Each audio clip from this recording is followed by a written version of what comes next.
بسم اللہ الرحمن الرحیم۔ السلام علیکم جی دوستو، آج 31 جنوری 2023 اور سعودی کیلنڈر کے مطابق 9 رجب 1444 ہجری۔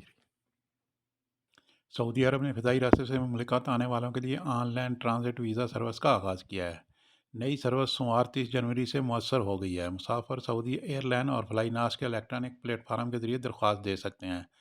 سرکاری خبر رساں ادارے SPA کے مطابق سعودی دفتر خارجہ نے بیان میں کہا ہے کہ on line transit visa service کا مقصد مختلف کاموں کے لیے سعودی عرب آمد میں سہولت فراہم کرنا ہے۔ نئی سروس سے ویزے کی کارروائی آسان بنائی گئی ہے۔ دفتر خارجہ نے بیان میں کہا ہے کہ سعودی عرب آنے کے خواہشمند افراد کو ٹرانزٹ ویزے پر عمرے، مسجد نبی کی زیارت، سیاحتی پروگرام میں شرکت اور مملکت کے شہروں میں جانے کی سہولت ہوگی۔ ٹرانزٹ ویزے کا طریقہ کار یہ ہوگا کہ فضائی مسافر آج سعودیہ اور ناس ایئر کے الیکٹرانکس پلیٹ فارم سے ٹرانزٹ ویزے کی درخواست کریں گے، جو خودکار سسٹم کے تحت دفتر خارجہ کے قومی ویزا پلیٹ فارم میں منتقل ہو جائے گی۔ دفتر خارجہ اس پر فوری کارروائی کر کے ڈیجیٹل ویزا جاری کرے گا، جو کہ امیدوار کو ای میل پر بھیج دیا جائے گا۔ دفتر خارجہ کا کہنا ہے کہ ٹرانزٹ وزٹ ویزے کی کوئی فیس نہیں ہوگی۔ فضائی ٹکٹ کے ساتھ درخواست دیتے ہی ویزا جاری کر دیا جائے گا۔ ٹرانزٹ ویزا 3 ماہ کے اندر استعمال کیا جا سکے گا۔ اس ویزے پر مملکت میں 4 دن قیام کی اجازت ہوگی۔ سعودی عرب کے پہاڑی علاقے اسیر کو ایک عالمی سیاحتی مقام میں تبدیل کرنے کے لیے مقامی اتھارٹی نیا روڈ پروجیکٹ شروع کرنے کا منصوبہ بنا رہی ہے۔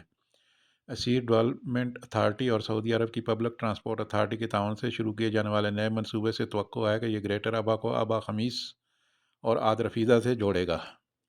321 کلومیٹر محیط اس منصوبے میں 13 روٹس، 196 بس سٹاپ، 55 بسیں اور 150 بس ڈرائیور شامل ہیں۔ والوں کے لیے بڑی اہم ہے۔ سعودی ولی عہد شہزادہ محمد بن سلمان کی سرپرستی میں دارالحکومت ریاض میں الفرسان محلہ بسایا جائے گا۔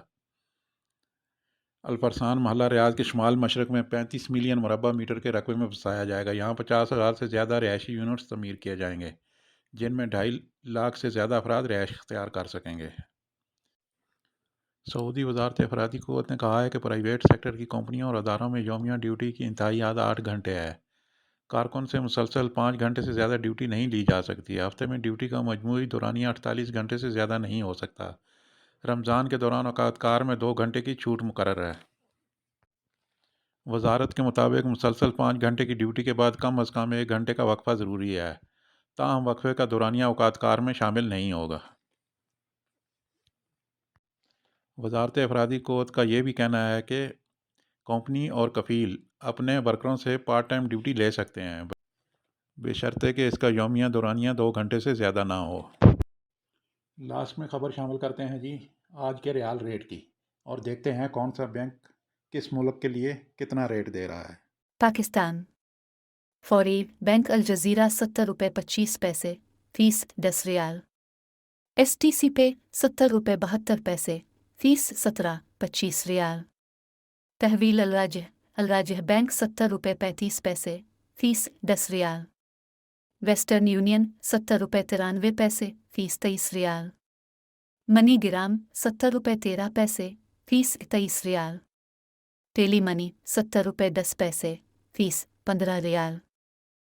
انڈیا فوری بینک الجزیرہ 21 روپے 55 پیسے فیس 10 ریال، STC پے 21 روپے 36 پیسے فیس 17.25 ریال، تحویل الراجح بینک 21 روپے 31 پیسے فیس 20 ریال، ویسٹرن یونین ارسال 21 روپے 45 پیسے فیس 17.25 ریال، منی گرام 21 روپے 30 پیسے فیس 23 ریال، انجاز بینک 21 روپے 46 پیسے فیس 15 ریال، بنگلہ دیش فوری بینک الجزیرہ 28.05 پیسہ فیس 17.25 ریال، STC پے 28.07 پیسہ فیس 17.25 ریال، تحویل الراجح 28.37 پیسہ فیس 17.25 ریال، ویسٹرن یونین ارسال 28.21 پیسہ